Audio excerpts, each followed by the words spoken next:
Rebecca shared with me two scripture readings that I'd like to offer as a beginning and as a foundation for her sharing of the work that Dove does. These words come from both Luke and from Matthew.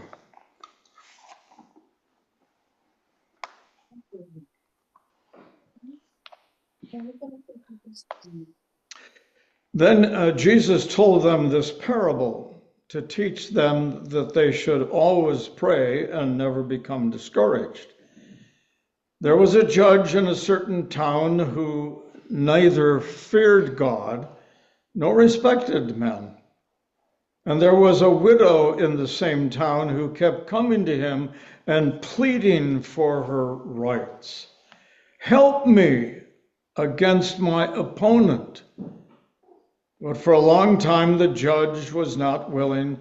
But at last he said to himself, even though I don't fear God or respect men, yet because of all the trouble this widow is giving me, I will see to it that she gets her rights, or else she will keep on coming and finally wear me out. Oh, that's great. That's great. And then these words from the Gospel of Luke from the Gospel of Matthew, verse 44 and 45 of chapter 25. Then they will answer him, and this is the parable that Jesus talks about in terms of the final judgment. Then they will answer him, when, Lord, did we ever see you hungry or thirsty or a stranger or naked or sick or in prison, and we would not help you? The king will answer them back, I tell you indeed, whenever you refuse to help one of these least important ones, you refuse to help me. These are powerful words. May God bless these words for our consideration. Maybe you can do it. And at the end, don't walk away or you'll pull that. I'll take the whole thing with me.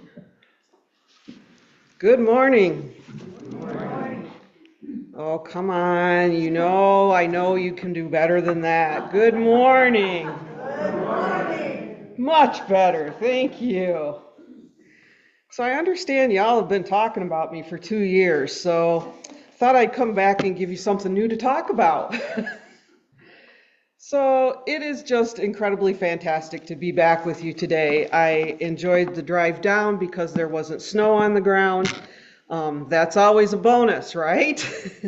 I heard some of you talking about coming back into town and leaving a desert perhaps, and there was even snow in the desert this year. That's a little worrisome, but okay, we can go with that.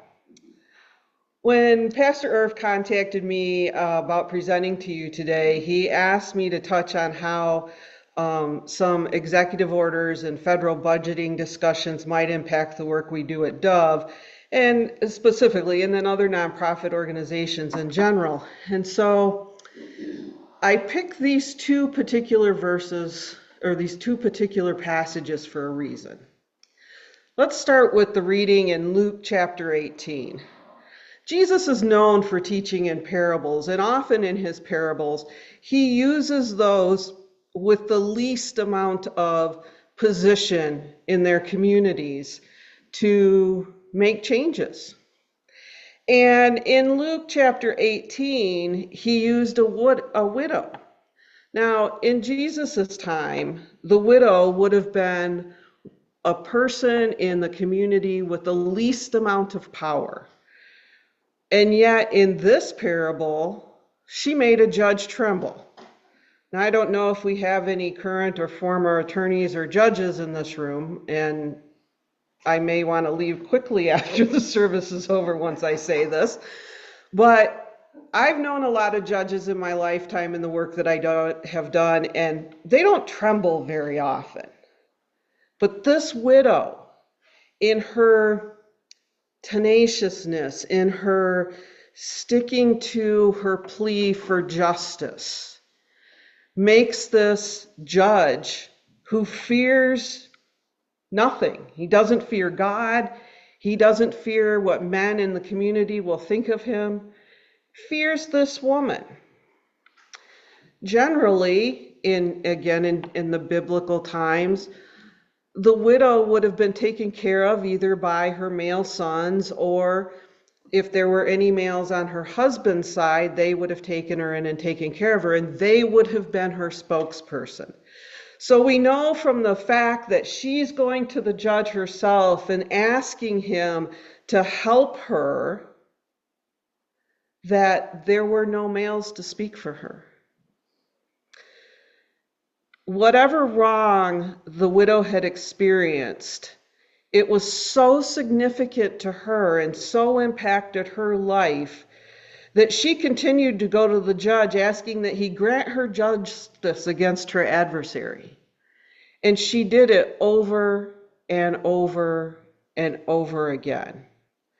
Now, in this day and age, we might call her behavior stalking, but that's a sermon for a whole nother day, right? Because in this case, she was asking for justice. And eventually the judge sees that she gets justice, so that eventually she won't come and attack him.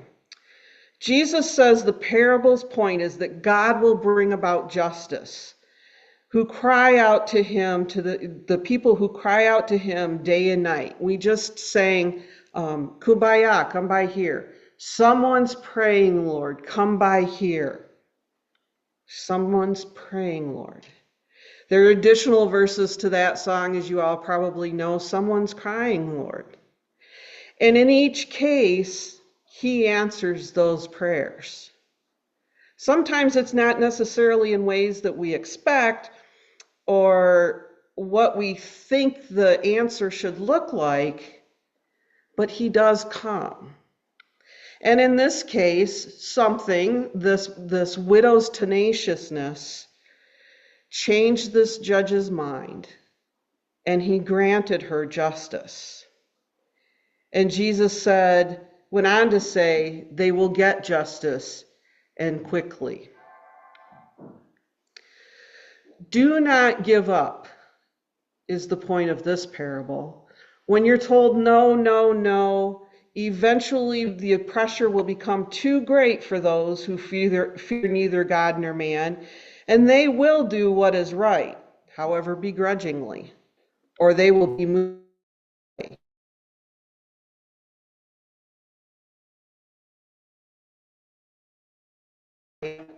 Only out of fear that the widow would attack him. And while I would prefer, obviously, that we not necessarily create fear in a person, sometimes we have to remind people in positions of power and positions of authority that just because they hold that position, it doesn't mean that they have a right to do whatever they want. It means that they have the responsibility to do what is right for the greater good. The teaching of the second reading in Matthew 25, 45 through 46 really actually starts at verse 35, where the Lord says, "For I was hungry and you gave me something to eat. I was thirsty and you gave me something to drink. I was a stranger and you invited me in. I needed clothes and you clothed me. I was sick and you looked after me. I was in prison and you came to visit me." Not too long ago, a national politician answered much the way those the Lord immediately sent to the eternal fire prepared for the devils and his angels. That's what the reading says.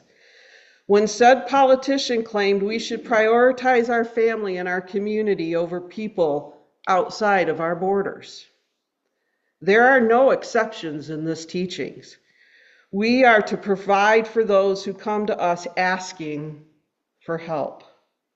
We have more than enough in this country to help those who are in need. I often get asked, Becky, how do you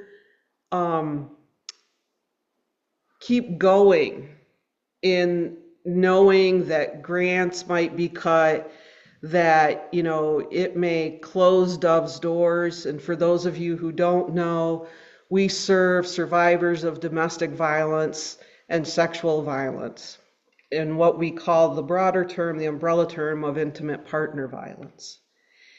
And we know that, I know, and what I tell folks is that we have good communities. I dare say that y'all are probably tired of reading the letters I send you. I think I change them up a little bit every time. But when you send us a donation, I always write a little note back that says, thank you, we appreciate this. And when you send those donations to Dove to continue this work, it reminds me that we have generous community. We have people who are willing to step up and say, I believe in what you're doing and I'm going to support you. And we couldn't do it. Dove couldn't do it. Other nonprofit organizations couldn't do it without you believing in what we do. If the executive orders that were signed earlier this year were allowed to take effect or remain in effect, it is quite possible Dove would be closed by the end of the year. Or at the very least, our services would be drastically cut. And one of the first things probably that would go is our shelter. Now, our shelter's not big. We have 11 beds where we can have people come in, men, women, and children, to escape abusive relationships, to escape the fear in their home that's happening. And if these cuts had been allowed to go into place, we would have had to have closed that. Let me tell you about how that would impact people. We had an individual, a mother who was in our shelter. She was with us for 6 months. Part of that has to do with the housing situation in our communities. We all know that there's a housing shortage everywhere. And yet, because of donations from folks like you and other members of the community, as well as our grants, we were able to have her in our shelter. We don't charge anything. We provide food for our folks. Yes, we have a television that has cable attached to it. They can attach to our Wi-Fi and get on their computers if they need to. But for 6 months she was with us. She got a job. In fact, she has several jobs, including being a mother. And she would go back and forth to work. She didn't have a car, so one of the other things that we did is we helped her with transportation to her jobs. And we kept her in and we kept giving her positive experience, and we kept telling her, as long as you need to stay, you're welcome to be here. Our usual stay, our average stay is 30 days. But we were able to provide for her for 6 months until she was able to get into a place that was close to her work, that was appropriate to have her son on a more regular full-time basis, that was able to get her out of an abusive relationship and stay out of that relationship.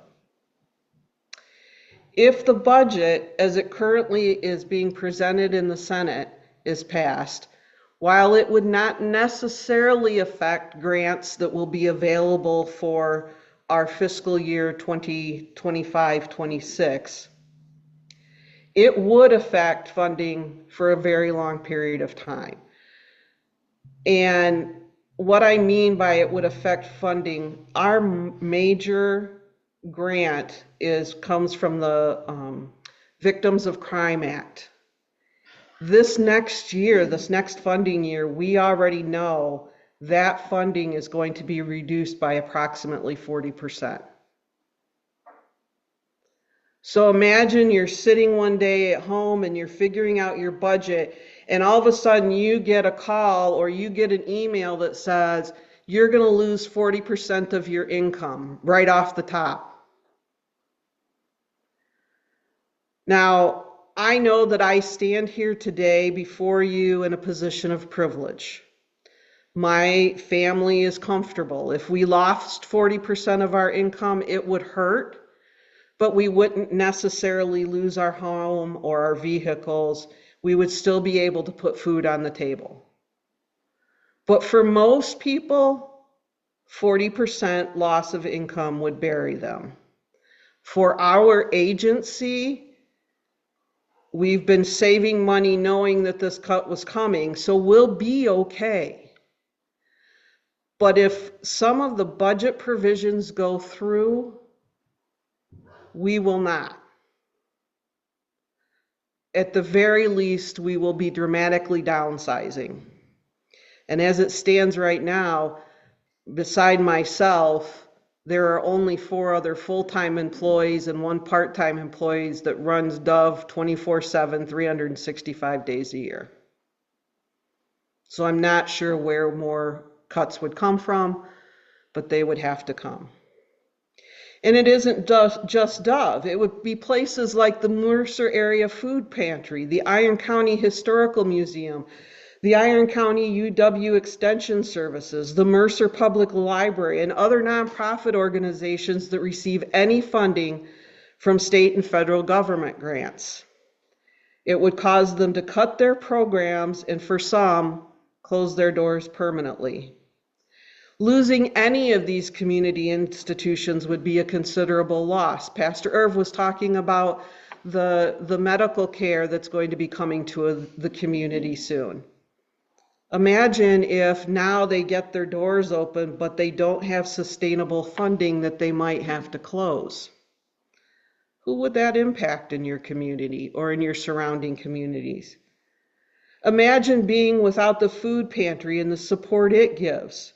I did a little research last night, and in December 2020, so as we're coming out of COVID, the food pantry reported that it had been seeing approximately 1,000 people per week for food.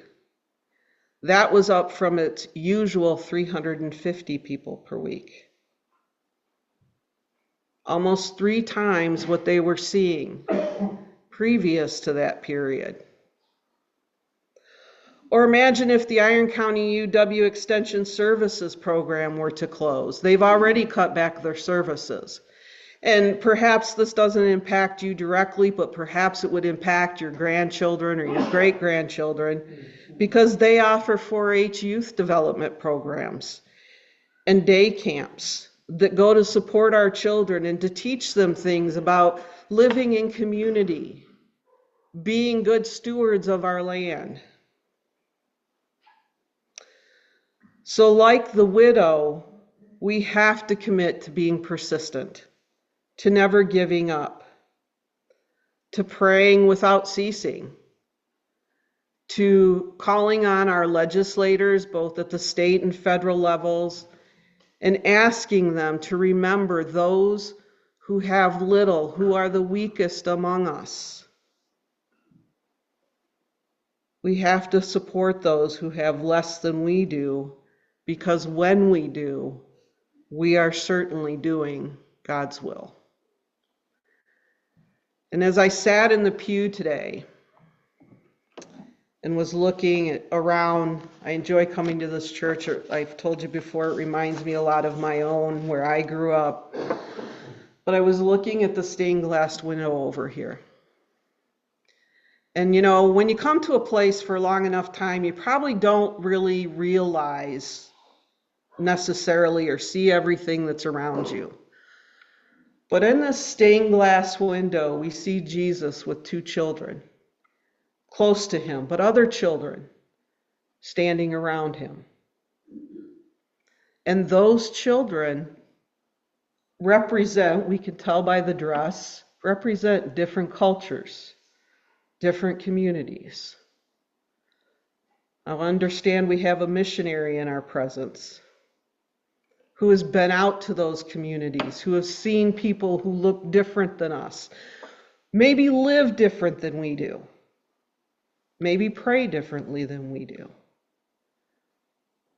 But Jesus said, "Let the little children come to me," and heaven help the person who tries to prevent that from happening.